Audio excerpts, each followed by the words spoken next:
Welcome to this short video on the new discharge process for physiotherapy. We've developed a couple of template letters within PPS which will make it much easier and quicker to just discharge your patient from the service. First thing you need to do is go to the client log. If the patient that you're discharging isn't already selected, then press F6 to search for the patient. Type in the first few letters of their surname and first name and select.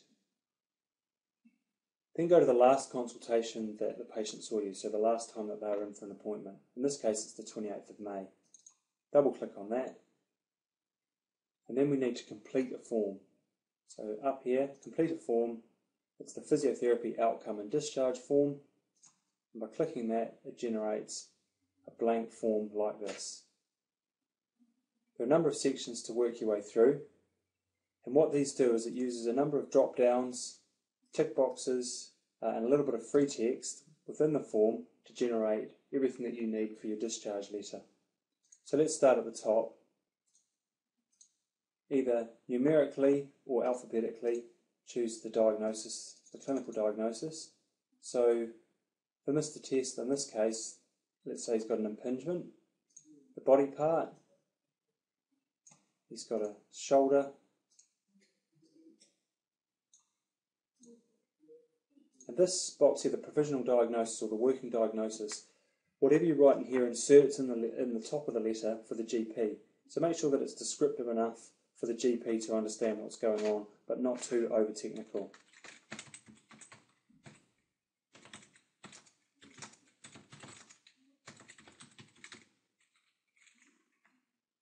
The next section is really just to describe the sort of treatment that you gave the patient. So we did some mobilisation of the shoulder, some soft tissue work around the rotator cuff, and we gave them a rotator cuff strengthening program. Was the patient also given some advice or education? Invariably this is probably yes. They were given advice about their presenting complaint, they were given a home exercise program, and we also gave them a little bit of reassurance because they were quite worried about what was going on. Did we issue any equipment for the patient? Not in this case, so that can be left blank. So then we move down to the discharge information. We want to know where the patient has ultimately ended up. In this case, the patient's nearly better. We're referring them, discharging them back to their GP. But you can see they can be referred on to orthopaedics, rheumatology, neurosurgery, pain services, podiatry, and other services which you can fill in the detail of. So in this case, they're discharged back to their GP. The next section is if you want the GP to do something specific for this patient, and this highlights it in the letter that's created. So let's say, yes, please review pain medication. You'll see where that comes up shortly. And the patient's been sent off for a month or two to do their exercises and told that they can come back into the service at any time within that couple of months. So have they got an SOS appointment? Yes, they do, and that's been kept open for them for 2 months. Then we get to the outcome information. We're recording a PROM, so a patient recorded outcome measure. So what has the patient said their improvement in their condition has been? Everything from no change through to up to 100%. There's also a checkbox here for a long-term condition. You might select that when the patient has got a condition that we don't expect to improve their pain or particularly improve their condition, but we've given them some good advice so that they're better able to manage their condition, or if they've perhaps not turned up for their last appointment or that we're not sure about this, we can select not known. But in this case, this patient's most of the way there and they've got a little bit of work to do themselves. They've returned to full-time work because they were off work, and they've also returned to some of the activities of daily living that they're having problems with.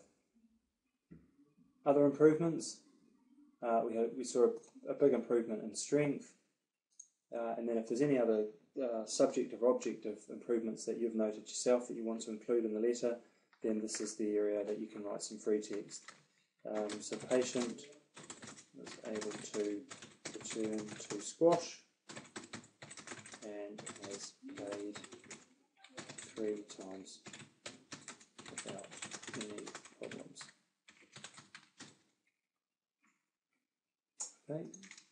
You can proof it as you go, but you'll see in a minute once this drops into the Word document, you can use the spell checker as well. So actually, let's leave that misspelt, and we'll show you what that looks like in a minute. And then the very final part of the process is to confirm the discharge date. So if you scroll right down to the bottom of the form, the easiest way to do this is to double click in that box, and that inserts today's date. You can manually change that date if you need to, but that's the simplest way to put that date in there. So that's the end of the process for just a standard discharge. There is a consultant referral section, but we'll touch on that separately. So that's all you need to do to discharge your patient back to your GP. Now the next part is generating the letter. So you simply drop to the bottom of the form and press the Word icon. It's asking you to save the form, which you want to do. And then it creates the Word document. We don't want to mark the letter as complete because it hasn't been sent out yet. The admin team will mark it as complete, so make sure that you select No each time.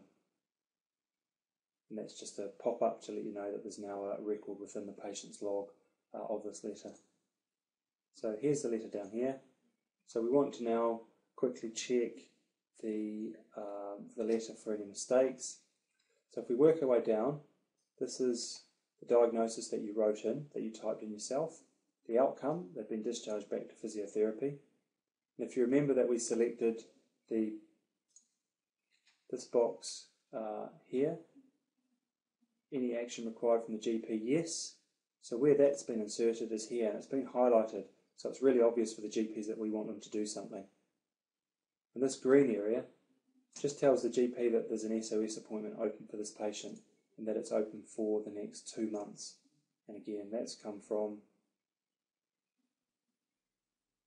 the SOS here, inserts that paragraph, and that's the time frame. So it's important that this letter goes back to the GP straight away, not when the SOS is finished, but when the SOS has begun, so that if the patient presents to the GP in that 2 months, they'll be able to have a look at this letter and know just to send the patient straight back in, or get the patient to call us directly without making another referral. And then further down, we've got the management, so what happened. And here we've done mobilisation, soft tissue and strength. We have a look back up. Mobilisation, soft tissue and strengthening work. Patient and education and advice was given, and that was what sort of advice was given. So back in our letter, you can see that there's a couple of different paragraphs that have been inserted into the letter based on the decisions, on the choices that you've made in your form. You might want to tidy this up a little bit, just to make nice paragraphs and sentences just for presentation. And then we get down to the outcomes. The patient reported an 80 to 100% improvement. They've returned to part-time work. They're managing well. They've been able to get back to some of the day-to-day activities. And there's been a strength improvement. And the patient was able to return to squash and has played 3 times without any problems. And you'll see here that the Word has picked up the spelling mistake, so you correct your spelling mistake as you go. And then it's signed off electronically. Just check the signature. The letter is designed to pick up the last physiotherapist that saw the patient and the qualifications, so just make sure that that's signed off by the appropriate person. Once you've saved this letter, it's going to be sent to the GP directly, so make sure quickly, just have a quick look and make sure that the presentation's good. So up here, there's no doctor blogs, so let's put that in. That should be picked up automatically, but if it's not, just tidy up any of those little nuances through the letter, and then that's good to go through. We save that, close it down, and then we save and close the form. And then the last thing to do is to go back to the client's log, make sure the letter is there. That's one that I've done earlier. Now you'll see that this letter is still in my name, so we need to open that, so double click on that action. Then we need to change the person who's responsible for that now to either admin if you're on the private team, or NHS admin if you're in the NHS team. Oops, that doesn't select. Just double check.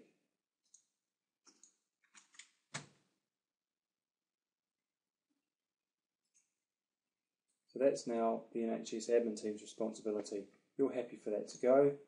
So perhaps if you come down into the notes section, date and time, stamp it and say, please send. and that's done.